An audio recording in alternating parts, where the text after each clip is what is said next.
देशाच्या राजकारणामध्ये आता सध्या फोडाफोडीचं राजकारण कशा पद्धतीने सुरू आहे हे आपल्याला बघायला मिळत आहे. गेल्या 4 वर्षापूर्वी महाराष्ट्रामध्ये जो राजकीय भूकंप झाला, त्या राजकीय भूकंप देशाच्या राजकारणाला त्याने एक नवं वळण दिलेलं आहे. महाराष्ट्रामध्ये 2 पक्षाची फाटाफूट झाली आणि याच फोडाफोडीच्या राजकारणाचा फायदा भारतीय जनता पक्षाने संपूर्ण उचलला. या ठिकाणी खरी शिवसेना आणि खरी राष्ट्रवादी कोणाच्याही याचाही निकाल आतापर्यंत सुप्रीम कोर्टामध्ये लागलेला नाही.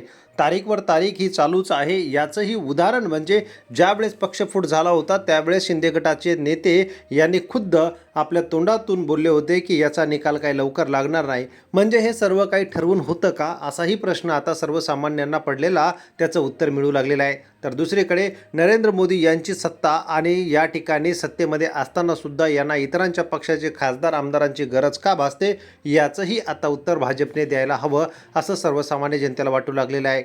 एकीकडे फोडाफोडीच्या राजकारणामध्ये बघता ज्या पक्षांवरती आरोप केले, ज्या नेत्यांवरती आरोप केले आणि ज्या नेत्यांना भारतीय जनता पक्षाने या ठिकाणी वारंवार टार्गेट केलं, त्याच पक्षांना आपल्या पक्षात घेऊन मोठं करण्याचं काम केलेलं आहे. त्यामुळे जनतेने विश्वास कोणावरती ठेवायचा हा मोठा प्रश्न पडू लागलेला आहे.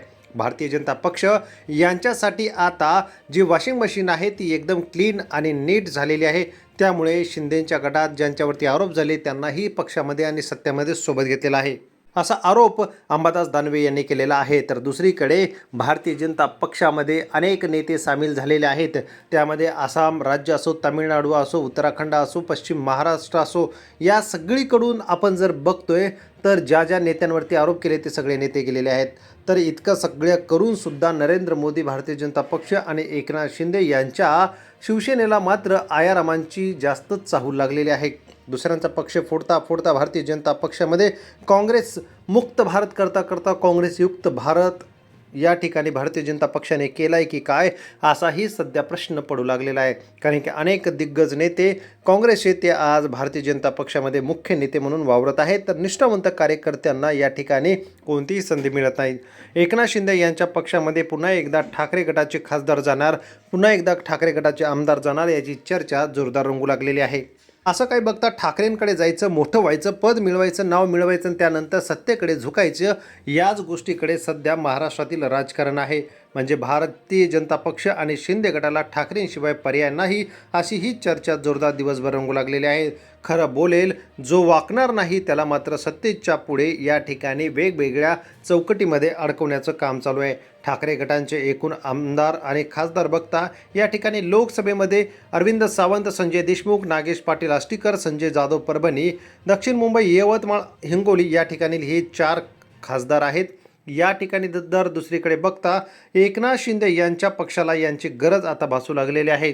या ठिकाणी राजाभाऊ वाजे नाशिक, संजय दिना पाटील मुंबई उत्तर पूर्व, भाऊसाहेब वागचौरे शिर्डी, अनिल देसाई मुंबई दक्षिण मध्य आणि ओमप्रकाश राजे निंबाळकर धाराशिव उस्मानाबाद, असे एकूण 9 खासदार या ठिकाणी ठाकरे गटाचे आहेत. आणि या 9 पैकी 7 खासदार वेगळा गट करून एकनाथ शिंदे यांना सपोर्ट करणार असल्याची जी चर्चा आहे ती चर्चा आता किती सफल होते की नाही हे येत्या काळामध्येच याचं उत्तर सगळ्यांसमोर मिळेल.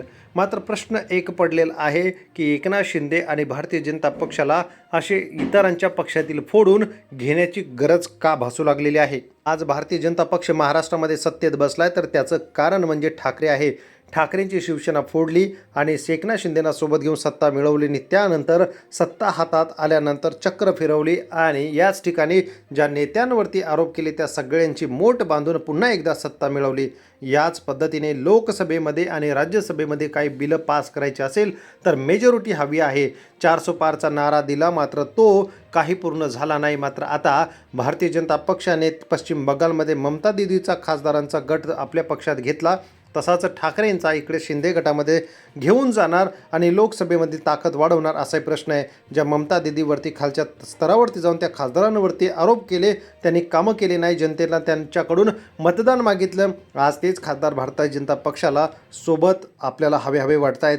या ठिकाणी एकंदरीत राजकारण बघता कुठल्या दिशेला चाललंय. मंडळी आपल्या कमेंट करा. चॅनलवर नवीन असाल तर चॅनलला सबस्क्राईब करून चॅनलला सपोर्ट करा. धन्यवाद.